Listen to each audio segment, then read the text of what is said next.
Greetings, sisters and brothers. I bring you warm, revolutionary Pan-African greetings from Moyo wa Taifa. We're a small advocacy Pan-African women's activist network. And I'm sure I've explained here before, our name Moyo wa Taifa means heart of the nation, meaning that women are the heart of the global African nation. It's, just like Amadou said, it's great to be here again. It's like being amongst family. And I know there are people, that, have come to network and meet up as part of the African family. And it is good that we do this and that we use this, as a critical opportunity to meet and engage with each other. I'd also like to thank, the Pan-African Working Group here in Munich, for the invitation and the outreach to us. And, the continuous building of Pan-African relationships. Now, especially as our work, is spreading and expanding, and all the challenges that we face, as Africans in different parts of the continent trying to build, our motherland up. As usual, we start with libation. And so for me today, obviously the libation will be in homage, to the people whose memories, we've come to, reactivate here, to give, fire to our ancestor, Sheikh Anta Diop, and our ancestress, Mama Maya Angelou. It's interesting, these were two different, the spirits, they worked in two different areas of work, but both, to build up our, people wherever we find ourselves. And of course, there are many, there's also, our, ancestor Thomas Sankara, who, history has brought up again just recently in terms of, the chaos in Burkina Faso and the attempt, by these elements of backwardness, to reinvent themselves, once again. And so we just have this, pantheon of great African ancestors. And the reason why I always want to mention and speak libation is for us to contextualize whatever we do. So for us, it's not just a gathering or a discussion, but it's an unfinished journey. An unfinished journey, unfinished work. As we strive for global African liberation and genuine African liberation, and not just African liberation, but also African unification. And so that is the context, when we speak libation and we call on the names of those who've gone before us. When we were in the libation, period just before, people called on the name of Marcus Garvey, Osajefo, Dr. Kwame Nkrumah, Amy Ashwood Garvey, Amy Jakes Garvey, Mbuya Nehanda, Thomas Sankara, we said Steve Biko, Yanaya Santewa, Nani of the Maroons, all our great ones that have fought, Samora Machel. Another person that comes to mind, Amilcar Cabral. The work that we do here must be contextualized, that it's just an unfinished journey that we're embarking on. Speaking specifically about Sheikh Anta Diop, for example, his work is a challenge to us because this is a scientist, a physicist, who became a historian. And, on the face of it, how do you merge history and physics? How is a scientist a historian? But, this is the challenge that we face as Africans, that we cannot just engage ourselves in one area of work because our work, is put before us. I was listening to a youth CD, and it was a rap, a series of rap songs. And one of the things they had on the CD, amongst the many things that touched me, one of the raps said, "Revolution is the plight of the black man." Think about it. A plight is something that befalls you. So it says, revolution is the plight of the black man. What that means is, we've got no alternatives. We haven't got a choice in this question that indeed revolution is the plight of the black man. And so for me, and of course black man, also means black woman. So for me, this is the context, and the challenge that we face. And so it's in that context that, I stand before you to share a few thoughts on this question, of the missing recognition of Africans in science and research. Now, on the one hand, there's a bit of confusion when one is trying to deal with this kind of topic, because you could either approach it, through a technical means, by listing and telling us all the great things, that we've done in science and research, or we could just, go right ahead and attempt, rather than, go ahead and do a political analysis of the subject. So hopefully, we'll do a mixture, of both. Now, Africa, of course, we don't need to explain that, refers to all of us, global Africans, whatever, whichever continent we're on, wherever history has thrown us. So that's Africans on the continent and in the diaspora. And so, Pan-Africanism is quite clear, it's Pan-Africanism, but now we're beginning to talk more about global Africanism, so we're quite clear as to who and what we're referring to. And of course, in terms of history and, separating our work into different times, there's the question of ancient Africa and contemporary Africa. Now, for somebody like Sheikh Anta Diop, he was able to, bring ancient Africa to life for us and actually contemporize ancient Africa and make us understand that ancient Africa is indeed the same and on a continuum with contemporary Africa. Because that white supremacy, has attempted to separate that. And even us, Africans, in the depth of our ignorance about our own selves, we also attempt to separate ancient Africa from modern or contemporary Africa.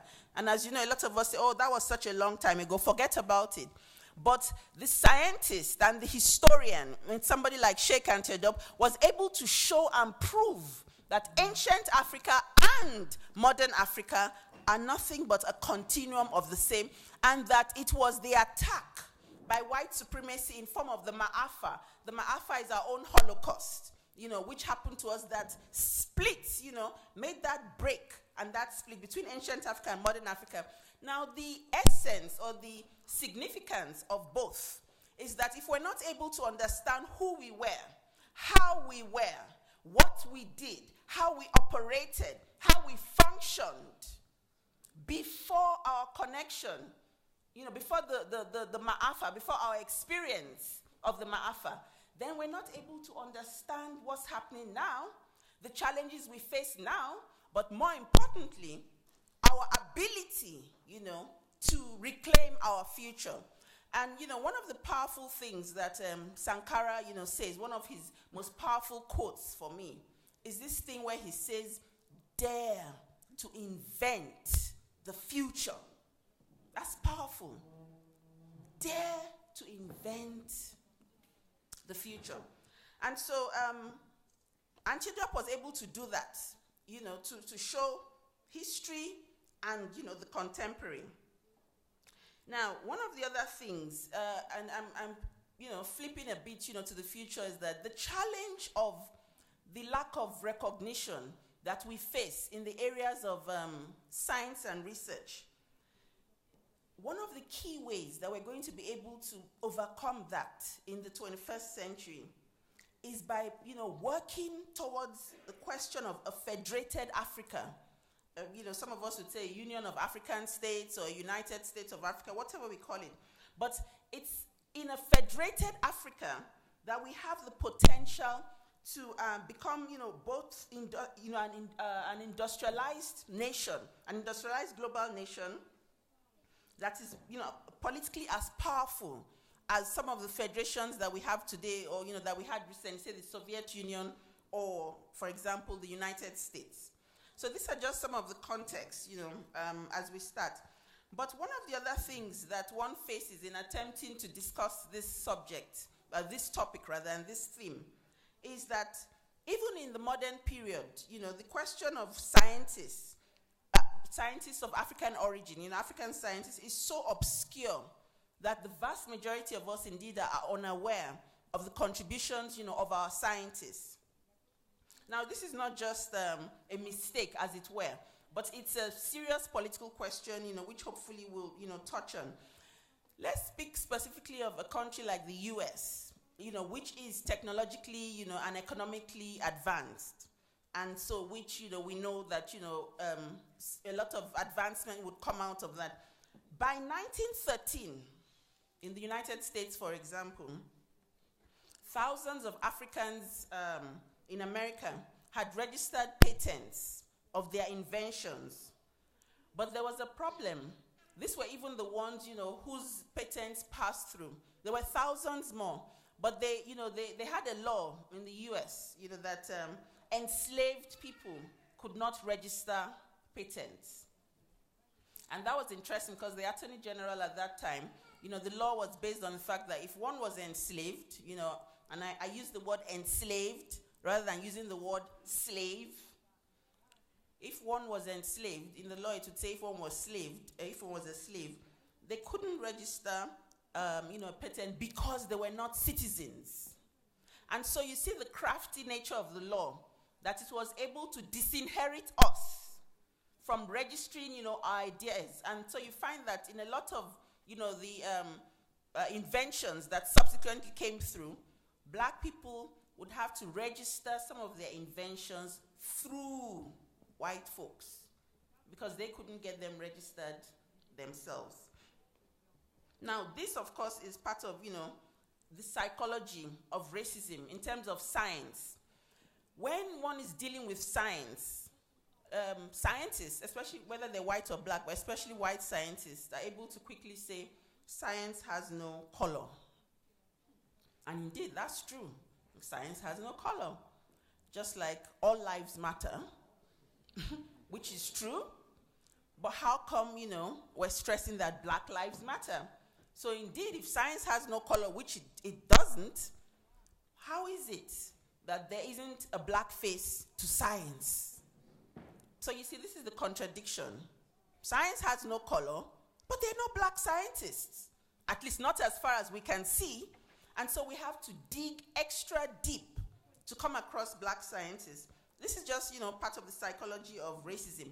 Now, the reason for that was the domination of white supremacy and its vision and its version of Africa.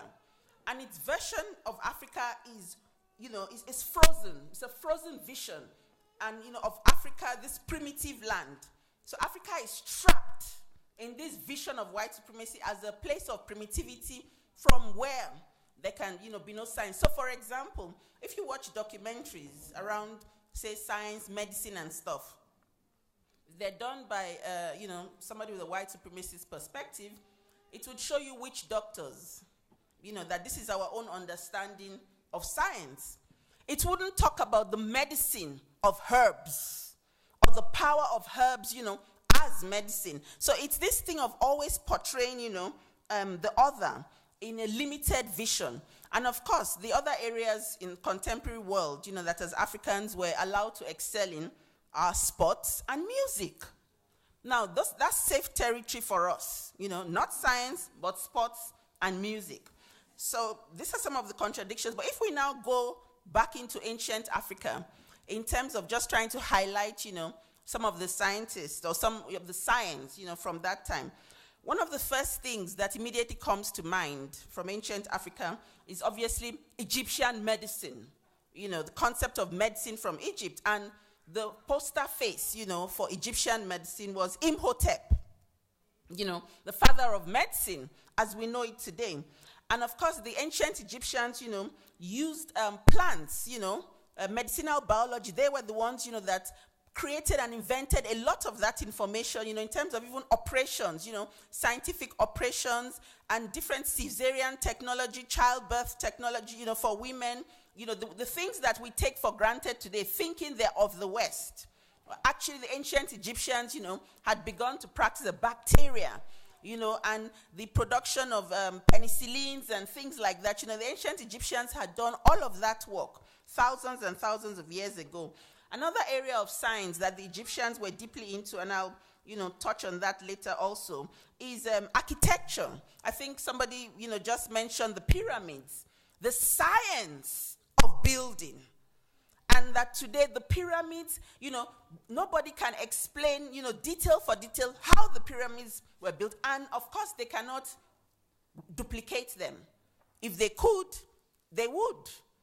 So, these are things that, we have to, if our people were able to do this thousands of years ago, how is it that today we find ourselves in such a helpless situation that the Ebola virus is unleashed and our nations just go to pieces? This is a challenge. This is where science meets politics, politics meets science, science meets history, history meets the future. If we could build and produce medicine thousands of years ago, now we find that we cannot deal, with the affliction of Ebola. Another area, that Africans invented, fire. Just fire. Fire that we take for granted today. Originally, the thought was that, being able to make fire, came from China. But it didn't. The Africans, had, understood fire long before the Chinese. I think that the other area of science that we're more familiar with, well, some people might be familiar with in terms of ancient Africa, is the area of astrology and the Dogon of Mali, the area called Mali today, that they had studied the movement of the stars many years, ago. And that they had also, understood, the what is currently called the Big Bang Theory, which is, the exploding universe. That was how they explained that the universe, was exploded in terms of, how we understand the world, to be today. And also they were able to break down, the science of the world of atoms, and atomic energy. At that time, I've already spoken about cesarean section operations, being, done by the Baganda of Uganda, and also the ancient Egyptians. Those of us who know about, or who've read Stolen Legacy, the book called Stolen Legacy, would have, will understand the impact of Egyptian science, on Greece and the world. But it's all stolen and unacknowledged, information. So which makes it look as if Africans have not done anything. And of course, just looking at the topic itself, that the absence of the recognition of Africans in science, in research and science. The first question came to my mind, well, who needs to recognize us? What about our own recognition of ourselves? But then you cannot recognize something you don't know. Although, of course, white supremacy knows about these African contributions, but of course does not recognize it. My point is that we are going to make it our business to know about these things. And even for me, speaking personally, it's because one was forced, into this area to dig deeper. Because even when you talk about Sheikh Anta Diop, a lot of us just know about his historical work, and things, but not the question of the junction of history and science that he delved into. And I say this just to share with you that it is a challenging area of understanding that we need to come to. But then it helps us, even with, people who are faced with liberation work. I think that it's a stronger armor in our hands, a stronger weapon in our hands. Because when we're relating to children, our children, to encourage them that they are the scientists of the future and that they can do these things. But then if we have a politics that does not recognize our science, then we're thrown back into, the dark ages, as it were. So there are multiple challenges. If we go now into contemporary Africa, I'm just touching on some of the areas of science, that the Africans have invented, or Africans have initiated. I'll do the analysis of those areas later. There are things, which people who are into black history, would be familiar with. So, like Louis Latimer, inventing the light bulbs, and he was the first one who lit up New York City and London. There's also Elijah McCoy, who invented the steam engine. And we also have Norbert Rilu. He transformed, the cane juice into white sugar. Now, a lot of these things, and a lot of these inventions, you can see obviously have a material basis, very commercialized. So it's interesting, what's the word now? The fact that they're very commercial and obviously, have gone on to develop into industries, but there's no recognition of those who invented them. That is the beauty of white supremacy for you, and imperialism and capitalism. Now, it's able to extract profits, on a mega scale. Now, remember that during the period of slavery, and, people picking cane, and all of that, the ability to transform cane juice to white sugar crystals, as we know it today, all the white sugar, we just take it for granted and what we use, that was done, by a black man. Another interesting technology that was invented by a brother called Jan Masalega was the invention of making shoes, producing shoes on a mass base. So the mass production of shoes, because as you can imagine, it's quite tedious to just do shoes, one by one or pair by pair. That was done by a brother, and Professor Ivan van Sertima, and that's a book we need to get if we don't, Blacks in Science by Ivan van Sertima. He's the authority in that area. That's another historian, scientist. He, informs us, that this machine that was produced by this brother was given an interesting name by the white people. It was called a nigger machine. I thought I'd mention that on a lighter note. So there was also Branville Woods, who invented train telegraphy. The ability for trains to communicate, communication between trains. That was done by another African, train telegraphy.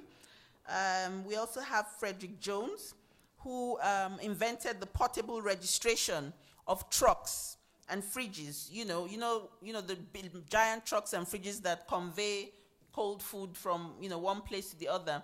Before it was just they used to use ice blocks, and obviously when that melted, then the food got spoiled. But with the invention of that technology, that was able to conserve food, and of course it was commercialized, again without acknowledgement of the inventor. An African, Otis Boykin, invented the electrical device, used in, guiding missiles. So that's blacks in warfare now. And the warfare is used against us. Anyway, that's by the way. So he invented electrical device used in, guiding missiles. And of course, the IBM computers, also use that technology. Gareth Morgan is another person that people in black history would know. He invented the automatic traffic lights, lights changing from red to green, and orange. So that was by Gareth Morgan. One of the very interesting areas that contemporary Africans in the West, have gone into is space science. Although we haven't gone into it. No, let me take that back. We didn't go into it. We work in that industry, although not autonomously, is the question of space science. So, when we hear, for example, American NASA, going to space, launching, spaceships and all of this, it's something we equate in our minds with Westerners, with white folks, with Europeans. It's not something that, it comes to our mind that, the Africans engaged in space technology. But there are lots of Africans, in space technology, specifically in the US. Robert Ingram, he invented the technology of upgrading computer memory. The memory, instead of getting rid of a machine, that ability to just upgrade the memory and continue to use the machine. Colonel Gregory was the first pilot of a spaceship to redesign the concept of a space shuttle, or the shape rather of a space shuttle. And he also did micro landing systems. The micro landing system, so that now a plane is able to land, more or less independent. It still needs the pilot, but there are chips in it that are able to recognize the ground, and the plane to aid smooth landing. They didn't have that before. Dr. Lloyd Quarterman worked on the atomic bomb, the splitting of, the atoms, and he also was part of the first nuclear reactor. And then it was a black surgeon that also, performed the first open-heart surgery in the U.S. and, such other medical things in terms of contemporary things. Now, Sheikh Anta Diop, which I think the next speaker is going to be dealing, extensively in terms of his own science, like I mentioned earlier, was able to show through scientific analysis and proof, about the origins, of, civilization and attributes that, to Africans, ancient Africans. So these are some of the questions. I just went through that in terms of some of the things, and there are even more things, there's just such a vast area and arena of Africans, in research and science. But I think the more important question is the politics of the lack of recognition and knowledge of, what these Africans have done. And so Dr. Carter Woodson, who's the one that created the concept of Black History Month, for example, in the US, has this quote that attempts to throw some light on this question.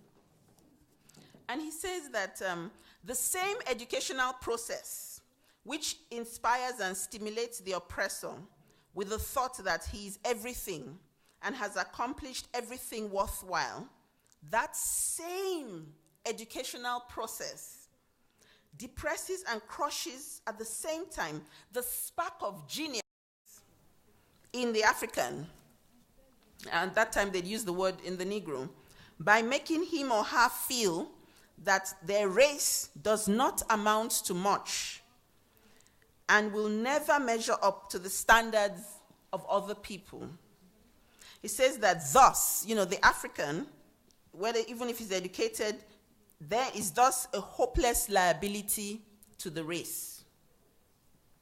So this helps us understand the context of how come there is, first of all, no recognition, but even in us, the ability, that thing about even suppressing that creative energy and facilitating it, to manifest. It's killed from day one. I'm sure you heard of the story of the young boy in the US. He wasn't African. He took a clock to school that he'd produced at home, and they arrested him, immediately as a terrorist. Now, you can imagine if that was a black child and he'd taken, I don't know what else he could have taken in, he'd probably have been, I don't know if he's, dead before we even understand, what had happened to him. Another, issue is, going further, is the relevance of medicine. Say, for example, if we're discussing Egypt, an Egyptian medicine, sometimes, I know even me, sometimes uncomfortable to go all the way back to Egypt because it looks as if we're going too far back. But I'm sure that, so Benga will, throw some light on that in terms of this, how far Egypt is, and where we are today, because the challenges are, what are we doing today? But, one of the things, the perspectives on that is that we live in a world today where the established institutions of learning continue to deny the African contribution to science and technology. So, for example, we're told that medical science began in Greece, even though historical and archaeological evidence demonstrates that medical science had its early beginnings in ancient Africa and reached a very advanced stage, for example, in ancient Egypt thousands of years ago. So these contradictions, that we have between Egypt, between the ancient, times and the modern world, and that recognition and that lack of recognition, also also come alive in even other areas like architecture, for example. That the science of building, and I just mentioned the pyramids earlier, but let me just quickly quote something on the pyramids. It says that the building methods used in the construction of the pyramids revolutionized the architecture of the ancient world. Now, according to the tradition, Science without a philosophical or religious background is not complete science.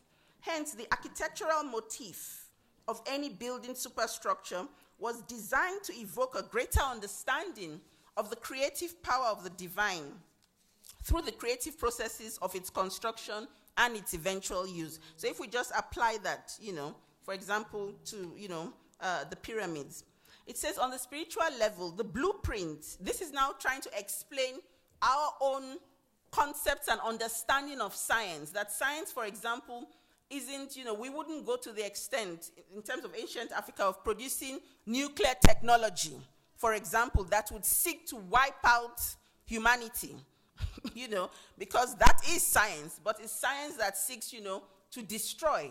But that, our own understanding of science was about being creative and developing our world and living, in harmony, as opposed to being destructive. So it talks about the spirituality, of science. So for example, still referring to the area of architecture, it says that the blueprint of a building, i.e., the physical drawing, is symbolic of the relationship between the human body, that's Earth, us, and the universe, while the building itself was a concrete expression of the supreme reality. The qualities of an architect at that time, would include the sacred task of architecture, that it could only be entrusted to an architect of high moral character, deep personal insight, and intuition, having a balance of mind and body. Now, some of these highlights, show that African architecture was more than the visible and material record of a civilization, that it was symbolic of the spiritual outlook of its people and their culture. This, some of this was, this is how we see science. I don't want to say how we saw science, because I don't know now, if we're engaged in destructive, science. But on the question of stealing history, which is another key aspect of the basis or the explanation for this lack of recognition. John Henry Clark, that master teacher who has also passed on, had this to say. He says that civilization did not start in European countries, and the rest of the world did not wait in darkness for the Europeans to bring light, to them. In order to understand how this attitude came about, one needs to look at the sad state of what we call at this time world history. There is not a single book in existence with a title incorporating the words world history, which is actually an honest commentary. He's saying that there isn't a single book, which is referred to as world history, which actually includes an honest commentary about the collective, contributions, of humanity. On the history of the world and its people. Most of the history books in the last 500 years have been written to glorify Europeans at the expense of other people. Indeed, it says also the history of Asia has been shamefully distorted, as has been the history of Africa.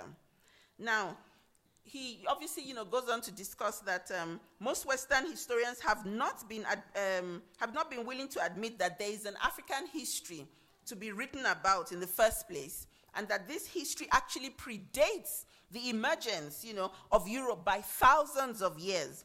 So it's not possible for the world to have waited. He's making, an analysis now that it's not possible for the world to have waited in darkness for Europeans to bring light, for most of the early history of man, because Europeans themselves were in darkness.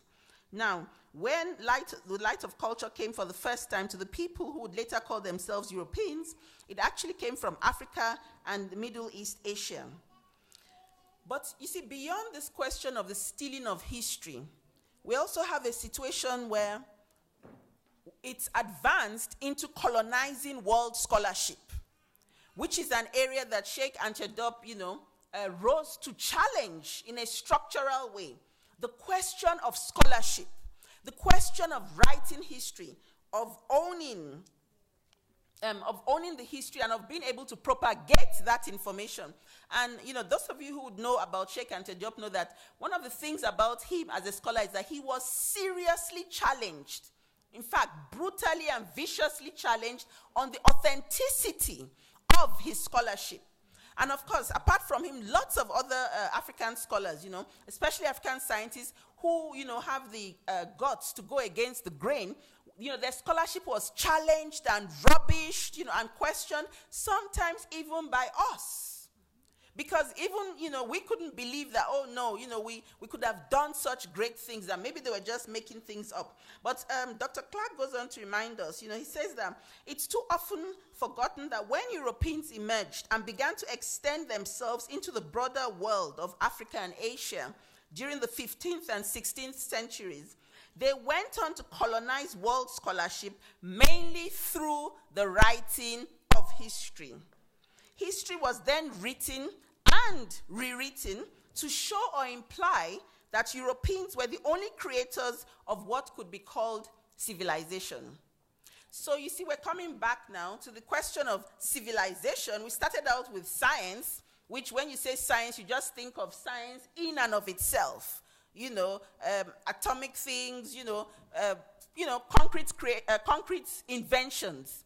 But we don't link the issue of science and history and the question of history, science, to questions about civilization itself, which is what makes, historians who are also scientists or scientists who are also historians just absolutely remarkable people.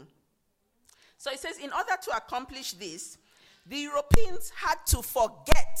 Now let's listen to this now. Europeans had to forget or pretend to forget all that they previously knew about Africa. And of course, in that process of forgetting or pretending to forget, we have also been compelled to forget. So you find a lot of Africans, especially, anybody that's younger, 50 years downwards or whatever, saying, look, our history, like at home they'd say, if these people, if the enslavers had not come to us, we would have had no education.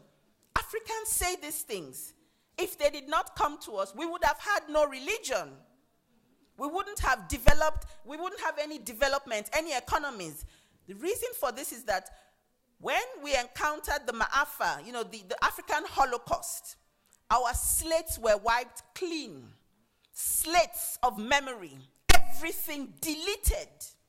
And when it's deleted like that, it's deleted for generations to come. And so there is no memory. And so we really, in the depth of our minds, believe that we had no history. We have no science. We have no development. Just a few weeks ago, I was, at a conference on the continent. And somebody in West Africa is a professor. He says that, the Europeans invented writing. They invented this, that. A professor. We had to teach him a few things, that day. So you see, sometimes, being a doctor or professor is just, a waste of time. I mean, not a waste of time. Some fools, also have these titles. Now, if your professor or your doctor, your lecturer stands in front of you as a young person, a young student, and says some of these things, of course you believe, you soak that in. So another young student then jumped up, and said, why are we talking about slavery? After all, we were the ones that, were selling, full blaster. It was a trade. Get over, it was just a trade. This person that is saying is about 17 years old. You can imagine the pain in your heart when you're young, are so ignorant about your history. It means that there is no future. Or the future that we have is the future, plan, laid down for us, by the enemy. And so we had to do a whole, load of schooling again, just in the context of that meeting. But, that's a small situation in the sense of, if you compare it with the bigger issue of where we are, where we're at as a people. Now, this question of the scholarship, the colonization of scholarship, which is different from the question of the stealing of the history in itself. The colonization of scholarship is, one of the major instruments, at least for us now, as contemporary Africans, where this question of the lack of recognition, manifests. Certainly did not escape Egyptology, which is how, the likes of Sheikh Anta Diop and the other scholars on Egyptology again become even more relevant. Because you see that now, when we're talking of Pan-Africanists or great Africans, Sheikh Anta Diop is not quote-unquote as popular as Marcus Garvey or Kwame Nkrumah and some of Malcolm X and some of these other names we know. Why? Because we ourselves are alienated from the question of science as history, from the question of science as politics, from the question of science as a weapon for our liberation. We ourselves are alienated from that. And even me, it's something I had to go back to and say, but what is the connection with Egyptology and the current question of African liberation and African unification? And the other interesting thing about Sheikh Anta Diop, way back in, I don't know if it was the 50s or the 60s, he had already begun to talk about a federation of African states, a federated Africa, even before Nkrumah and the others had started to popularize that concept. That's powerful. But this is a scientist talking about the need for a federated Africa. And so it brings us back to this question again of the colonization of scholarship. And everybody, in this room, and, those of us that are going to be listening later, to this event, need to take that on board and personalize it. How do we begin to own our own history? How do we write our own history? How do we propagate our own history? How do we activate our own history? How do we push forward our own history and have the capacity and the audacity to invent our own future? Dr. Leonard Jeffries, another professor of African history, he attempts to make the connection between Egyptology and imperialism. He says that Egyptology emerged as an instrument for scholars. Egyptology meaning Eurocentric Egyptology, emerged as an instrument for scholars who used it to achieve a grotesque crime against science with the conscious falsification of the history of humanity, because they attempted to remove Egyptology from the realms of African, to say that ancient Egyptians were not Africans, because they agreed to the fundamental premise that indeed ancient Egypt, was the first civilization, but that had nothing to do with, Africans as, we know them today. So he says, that it emerged as an instrument for scholars who use it to achieve a grotesque crime against science with the conscious falsification of the history of humanity. The history of humanity, i.e. civilization. Now it says, unfortunately, this false science was supported by governments of Europe and merged with the new ideology of imperialism and racism that dominated the 19th century. Now, while he says that was unfortunate, I would replace that and say, logically, this was supported by the governments of Europe. Because this is all about, imperialism and the continuity of white supremacy. So from their part, it makes sense. It is logical for them to deny, and falsify the history of humanity. So it says it was supported by governments of Europe, as indeed slavery was supported by the governments of Europe. It was a big business, an industry for them. And it says it merged, Eurocentric Egyptology merged with the new ideology of imperialism and racism that dominated the 19th century. Now, as a result, Egyptology and imperialism were easily able to drown out the voice of science by covering historical truths with the cloak of falsification. And that's where, we still are today, whether it's contemporary or, historical. So as I end, I'm told, my time is up. I want to, there's still so much, to be said, but, I need to respect time. I want to leave us, with a few thoughts that we need. It's really, where do we go from here, and how do we move forward? I've explained that I think, that some of the challenges, are in studying, analyzing, and popularizing this issue. But also, I think, in terms of contemporizing them, because personally, I'm going to have to ask myself, the question and challenge myself, how do I merge this area of science and the history of science and the politics of science? How does one merge it and, merge it into liberation work? That one is doing now. How do we make it popular? How do we make it mass-oriented? How do we get this knowledge to the vast majority of our people, especially our young people, who are so enthused? Those are our warriors, those are our soldiers, but they need to be armed with information, strengthened with knowledge, because knowledge and information is indeed a weapon. So that, as they're forging on the nation state, that we're conscious of this knowledge of doing Sankofa, of going back into the future in order to bring it, to bear on our present, and our future.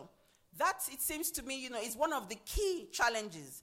But the other powerful challenge, which needs to manifest is this question of a federation of African states.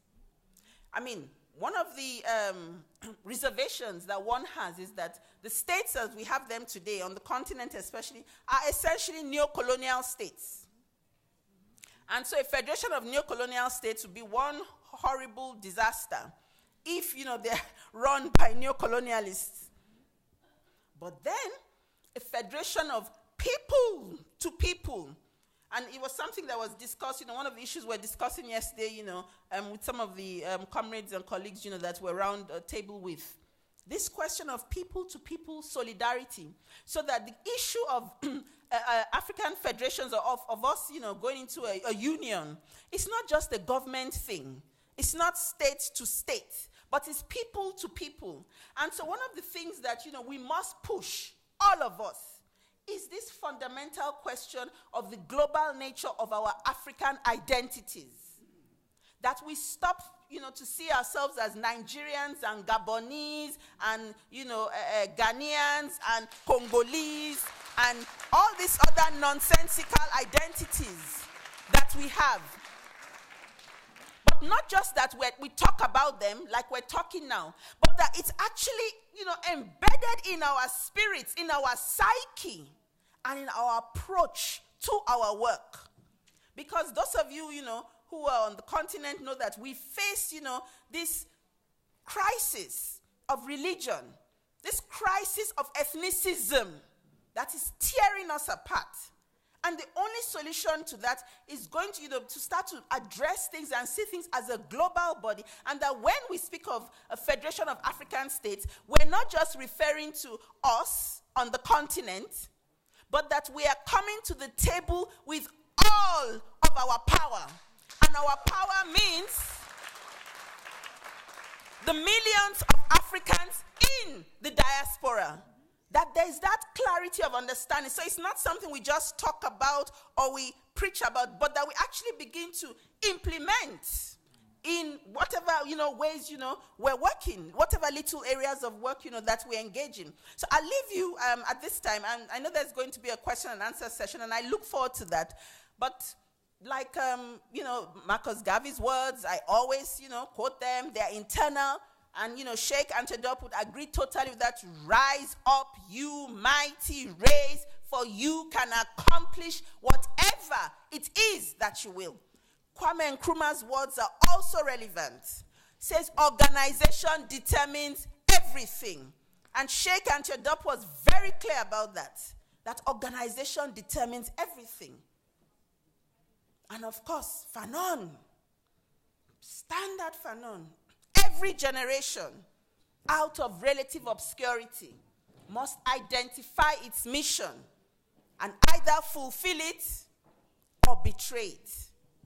Sisters and brothers, have we identified the mission of our generation? Will we fulfill it or will we betray it? This is the question we need to answer ourselves. Thank you very much.